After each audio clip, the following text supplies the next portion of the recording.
Hello students, today in this video we are going to cover up Maharashtra State Board English Kumar Bharti lesson number 1.5. Name of the lesson is Joan of Arc. This lesson's textbook activities, that is warming up English workshop, we are going to do today in this video.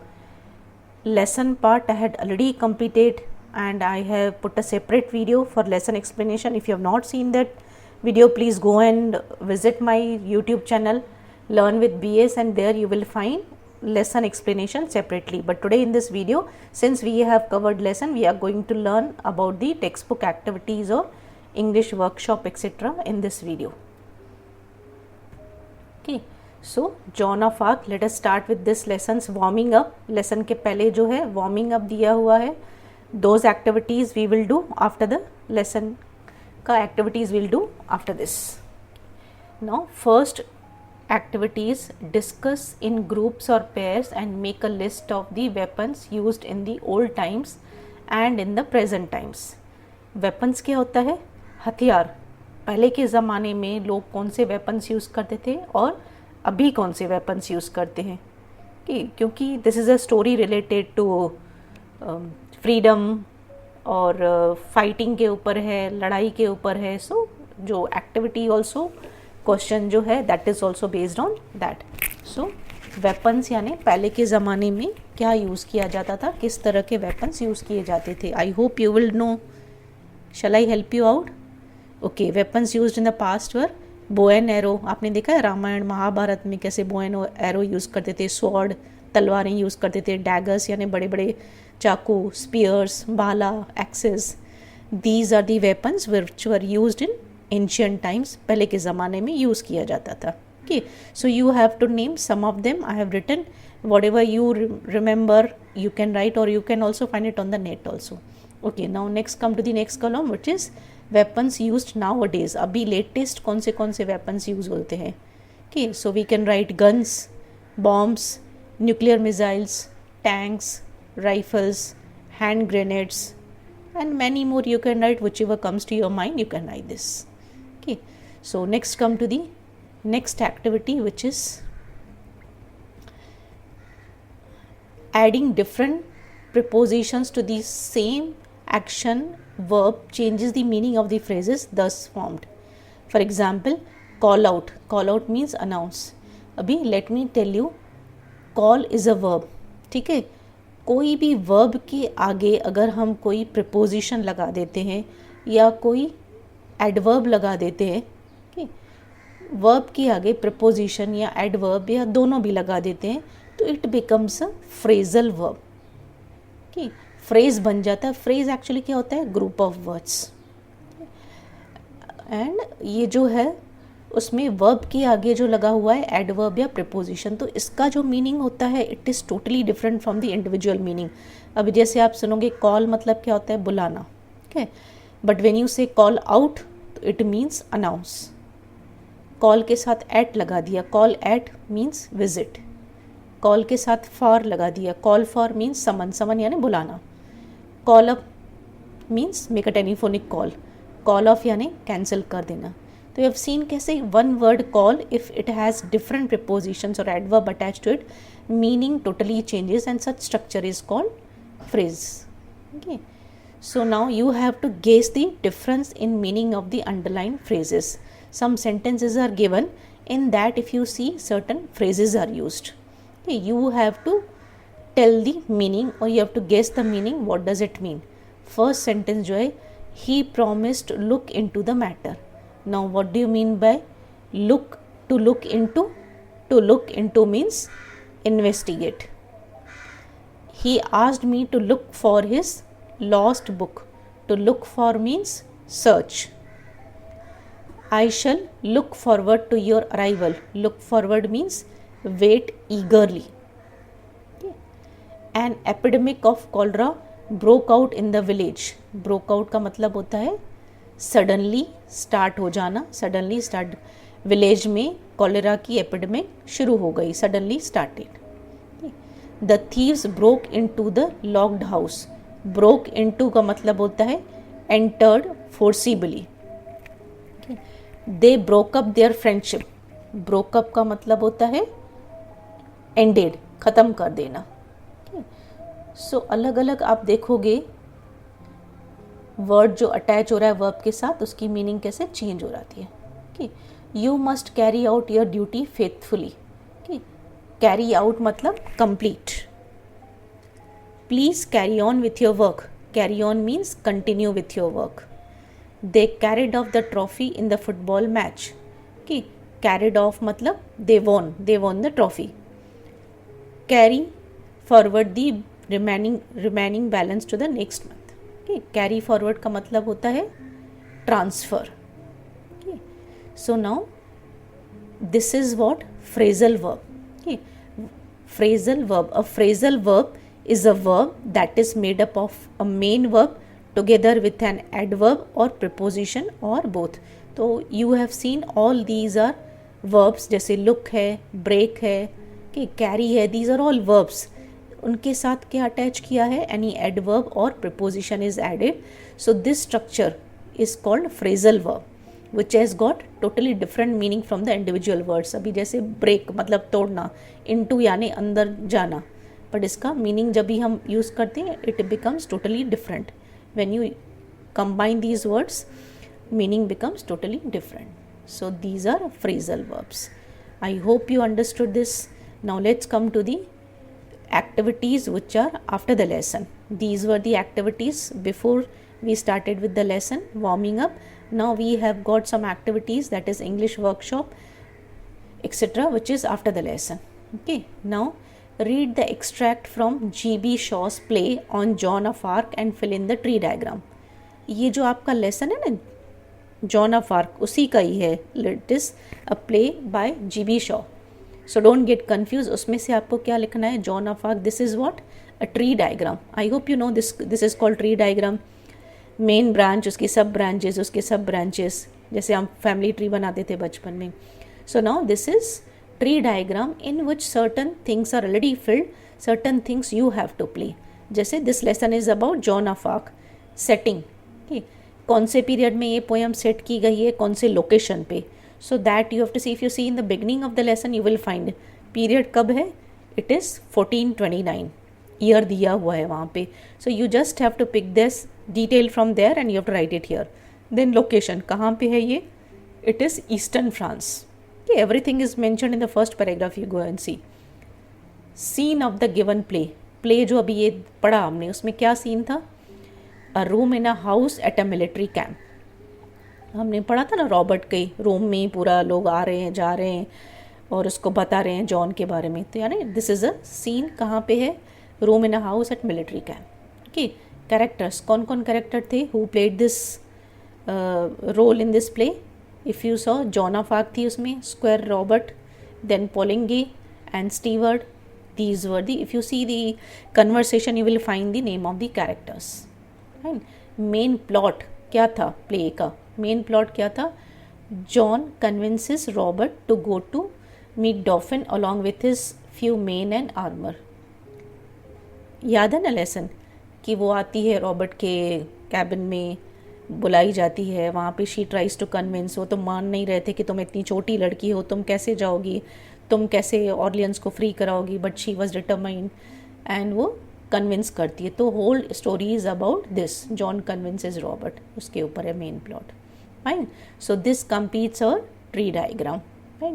Let's go to the next activity, which is pick out from the extract of the play two lines that provide evidence for each of the following. Evidence means क्या होता है, proof देना। अभी certain activities are given, certain things are given, जैसे her confidence, किसका confidence, John का confidence. So you have to write two sentences which show her confidence. तो जो लाइन है you have to pick up from the lesson only, you don't have to write anything of yours. Only thing is you have to ensure that those lines carry message of confidence which show her confidence. Her confidence means Joan का confidence दिखाते हैं। ऐसी two lines you have to pick up from the lesson. See you can pick up any two lines which you feel it gives confidence. Which ever I felt I have taken which show her confidence, I have taken up these two lines. There will be no trouble for you square, I have arranged it all. ये दिखाता है कि कैसे उसका confidence था। I shall not want many soldiers, Dauphin will give me whatever I need. Okay. So these two lines show her confidence. But if you find some other line also you can add, there is absolutely no problem, whatever you find. But the thing is, it should show her confidence. Okay, similarly you have to pick up two lines which show her courage. The two lines which I have picked up are, there is something about her, it may be worth trying. Her words have put fire into me. Put fire into me क्या मतलब होता है? Encourage करना किसी को. So these two lines show her courage. Then her optimism. Optimism क्या होता है? Positive thinking. कौन सी दो लाइन है जो दिखाती हैं she thought positively? So two lines which I have taken from lessons are, I don't think it can be very difficult if God is on your side. All I need is to free Orleans. This is her optimism यानी positive thinking. वो सोच रही है कि मैं करूँगी और ज़रूर मैं फ्री करवा पाऊँगी और मुझे ऑर्लियंस को फ्री कराना है. इतनी छोटी सी लड़की थी फिर भी वो इतना उसको पॉजिटिव थिंकिंग थी. हर डिटर्मिनेशन. डिटर्मिनेशन क्या होता है? शी हैड डिसाइडेड कि वो करके ही रहूँगी, कि ना strong will power to do certain thing, that is determination. So two lines which show her determination. I have written these two lines from the lesson. 3 main will be enough for you to send with me. Another line is, all I need is to free Orleans. तो ये उसके determination बता रहा है. okay. Then last is patriotism. Patriotism क्या होता है? देशभक्ति. कौन सी दो lines हैं जो दिखा रही है कि she was patriotic? First is, I will teach them all to fight for France. ये soldiers को बता रही थी ना कैप्टन को कि मैं सभी सोल्जर्स को सिखाऊंगी कि कैसे फ्रांस के लिए लड़ना है. यानी this is patriotic. There won't be a single soldier on the soil of France. Okay, उनका एक भी सोल्जर एनिमी का नहीं रहेगा करके these two lines show that she was patriotic. Okay, so this covers this activity. Okay, then you have using the above points frame a character sketch of Joan of Arc in your own words and write it up in your notebook. Suggest an attractive title for the same. Students, you can write this, you can attempt this activity on your own. क्या करना है इसमें? Character sketch. यानी what type of character did Joan have? Joan of Arc का character कैसे था? What do you think about her? How did she work for her country? Okay, all this you can write in a character sketch. Whatever comes to your mind after reading the lesson, you definitely can write about her. Whatever way you feel about whatever you're feeling for her, you have to write about her in an attractive title. So you can attempt this on your own. Let's move to the next activity. From the extract, find what the following are compared to and why so. Okay, what do you understand by this question is, lesson में ऐसे बोला गया था as easy as mad as, the Dauphin in Chinon is like. तो ये जो comparison किया है कि किसके साथ कंपैरिजन किया है और क्यों, ये जो कंपैरिजन लेसन में किया गया था, why this comparison and with whom you have to tell. तो ये भी जो है लेसन में दिया हुआ है. Simply thing is, if you have understood the lesson you will be able to attempt this question. If not then it will be difficult. As easy as किसके लिए बता रही थी? As easy as chasing a cow out of the meadows. क्यों ऐसे cow के साथ क्यों कंपैरिजन किया था वो आपको लिखना है. क्यों आपको ऐसे लग रहा है? Because I feel cows are very docile animals and can easily be driven away. Cow को हम ईजिली भगा सकते हैं, बहुत ही डोसाइल नम्र स्वभाव वाला जानवर है. तो हम वो कैसे बता रही थी, ये काम तो इतना ईजी है जैसे काउस को भगाना है.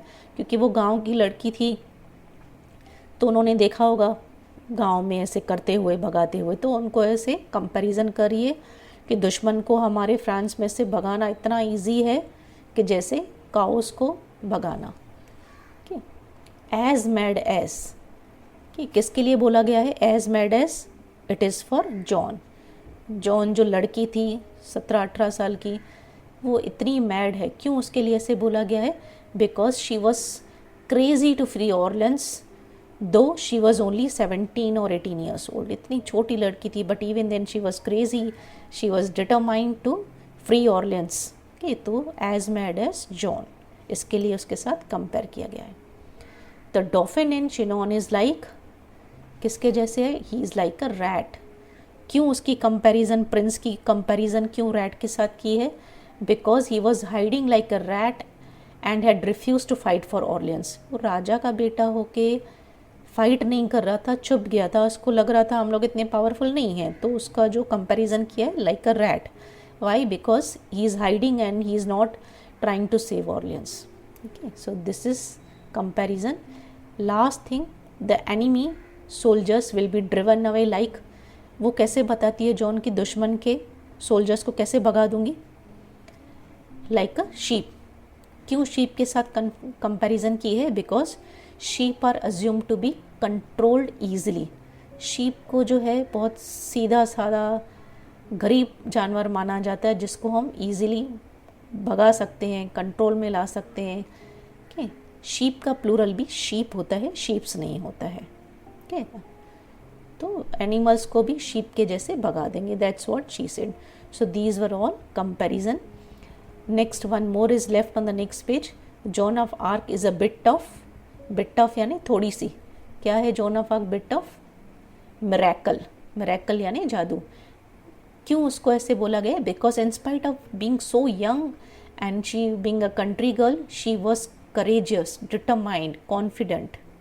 ठीक, तो उसके लिए बोला गया कि मिरेकल, जैसे जादू कैसे होता है, ये भी छोटी लड़की शायद मिरेकल है। नेक्स्ट क्वेश्चन जो है, say why, write in your own notebook. Now these are all give reason type और questions. I have given the answers in short. You can write in detail if you want. Okay, I'll help you out with the question answers. John wanted to meet Captain Square. Now you have to tell why. Give reason. Why did she want to meet Square? I have written it in brief. To take horse, armor and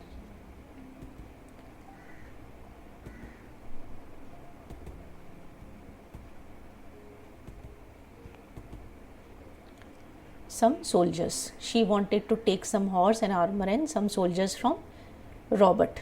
उसको चाहिए थे armour यानी हथियार चाहिए था, घोड़ा चाहिए था और थोड़े सोल्जर्स चाहिए थे। क्यों? क्योंकि उसको दुश्मन से लड़ना था। John did not ask for many soldiers from captain square. उससे बहुत सारे क्यों नहीं मांगे? बहुत सारे सोल्जर्स क्यों नहीं मांगे उससे? सोल्जर को बोले सिर्फ थोड़े ही दे दो। क्यों? Because she failed डॉफिन would give her all that she wanted. ठीक है, डॉफिन कौन था? जो प्रिंस था, वो सब उसको दे देगा जो भी उसको चाहिए, आप बस थोड़े से ही सोल्जर्स दे दो। कैप्टन से मांग रही थी, रॉबर्ट से। Poulengy, Jack and Dick had offered to accompany Joan. Accompany यानी साथ में जाना। ये जो तीनों थे आर्मी के जो लोग थे, वो उनके साथ जाने के लिए क्यों तैयार हो गए? Because they felt John was a miracle. Her words put fire into them, so they thought of giving her a chance. इन लोगों को क्या लगा कि ये लड़की तो मिरेकल है and she has positive energy, she is determined, even though she is so small, she is ready to fight with the enemy, so like we should give it a try to her. Anyway, we are going to die. अगर हम लोग नहीं fight करेंगे तो soldier के हाथों मारे जाएंगे, तो better let us give this girl a chance and fight. So that is why they accompany John. Okay, French soldiers were always beaten in a war. हमेशा फ्रेंच सोल्जर्स जो थे मारे जाते थे लाइक वॉर में। ऐसे क्यों था? Because they always try to save their skin, ran away from battlefield. लड़ाई के मैदान में से हमेशा चले जाते थे, उनको अपनी लाइफ की, ज़िंदगी की हमेशा चिंता रहती थी। Captain square Robert, I wash my hands of. इसका पहले तो क्वेश्चन का मतलब क्या है? कैप्टन जो थे स्क्वायर रॉबर्ट, उन्होंने ऐसे क्यों बोला I wash my hands off? यानी I wash my hands off means मेरी रिस्पॉन्सिबिलिटी अभी नहीं है, मैं छोड़ देता हूँ मेरी रिस्पॉन्सिबिलिटी। ऐसा क्यों कहा उन्होंने? Okay, because Joan took few of captain's men in confidence, she encourage them to join her, she herself was determined and confident, so captain Robert had to give up. क्या था? शी टोल्ड कैप्टन रॉबर्ट की मुझे लोग दे दो, थोड़े से soldiers दे दो, horse और थोड़ा आर्मर हथियार दे दो, but I will go. And जो सम ऑफ द पीपल जो स्क्वायर रॉबर्ट के लोग थे, they were also ready to join her. तो इनको क्या लगा, सब लोग ही रेडी हैं जाने के लिए, तो ठीक है, आई गिव अप, मैं अभी कुछ नहीं कर सकता, सब जाने के लिए तैयार हैं, तो let me wash my hands off, मेरी रिस्पॉन्सिबिलिटी छोड़ देता हूँ and let me allow them to go. Using dictionary, find the difference between the following pairs of phrases. Make sentences of your own with each of them. अभी again which we saw earlier, no, phrases are given. जो verb के बाद मैंने बताया था adverb और preposition, तो like this phrasal verbs are given. Okay, now what you have to do is you have to give meanings and then you have to use them in sentence of your own. Okay, so first one is cut in. Now what do you mean by cut in? Cut in means interrupt. Don't cut in, let me finish. Okay, you have to give the meaning and then you have to give your sentence also. Cut in के बदले अगर cut out होगा तो what do you mean by cut out?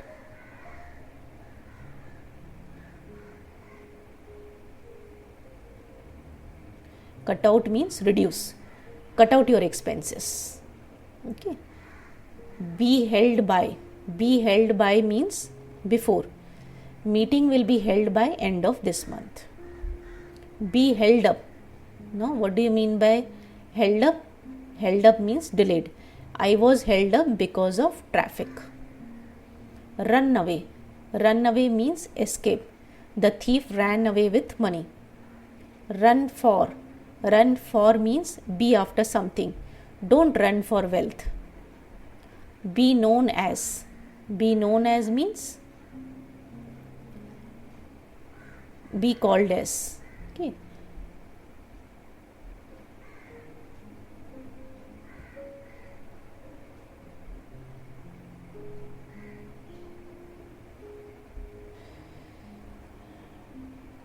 Kashmir is known as heaven of India. Okay. Kashmir is known as heaven of India. Is known as. Be known for. Be known for means famous for. Nagpur is known for oranges. Nagpur is known for oranges. Okay. Go with. What do you mean by go with? Suit with. Jewelry goes well with this dress. Go after. Yani follow. Don't go after money all the time. Okay. Then last two phrases which we have is put fire into and put fire out. Okay. What do you mean by put fire into? That means motivate. Principal's words put out fire into all children. Put fire out yani extinguish, बुझा देना. Put the fire out before it spreads more. Okay. So this is how all these phrases mean and you have to learn to use them in your own sentences. Okay, next activity is from an Indian history book or internet, find out information about Indian women, yani queens who led battles. For example, Rani of Jhansi and Rani Karnavati of Mewar. Write 3 points of similarity and 3 points of contrast between any one of the above Indian queens and Joan of Arc. Write in your own words. अभी John of arc तो India की नहीं थी, आपने lesson में पढ़ा, but ये जो थी मेवाड़ की रानी, झांसी की रानी, तो आपको इंटरनेट में से कुछ ना कुछ उसकी पॉइंट्स निकालनी है. Some of the points, some of the information you have to take from the net and you have to compare with Joan of Arc. दोनों में सिमिलरिटी क्या थी, दोनों में कॉन्ट्रास्ट क्या था, अपोजिट थिंग्स कौन सी थी, and that you have to write. So you can take this activity on your own, take the information from internet and then try writing this on your own. Okay. Now let us go to the next grammar activity. Make the following sentences affirmative without changing the meaning. Okay, now what you have to do is sentences are given in negative. Okay, you have to convert them into affirmative, but you have to ensure that meaning should not change. Okay, I am not so sure now. Now this is negative sentence, you have to convert into positive, but ensure that you do not change the meaning. So how can we write this? I am doubtful now. So this is affirmative. Affirmative means yes sentence, negative means no wale sentence. He will not be able to stop them. Not able to stop them, yani this is a negative sentence. If you have to convert into affirmative, he will be unable to stop them. Okay. I don't remember, I forgot. Yeah, I forget. I can do no more. Affirmative will be I can do only this much. Sir, do not anger her. उसको गुस्सा मत दिलाओ. Avoid making her angry. Okay. I shall not want many soldiers, तो इसका affirmative will be I want only few soldiers. Now ensure that when you change from negative to affirmative or affirmative to negative, you don't have to change the meaning. Okay, accordingly you will use opposite words. Okay, now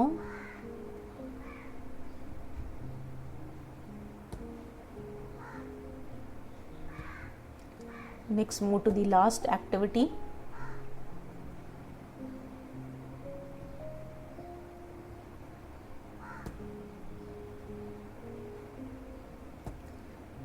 You have to make word, you have to form verbs, noun form, adjective form, adverb form. What do you mean by noun form, adjective form, adverb form?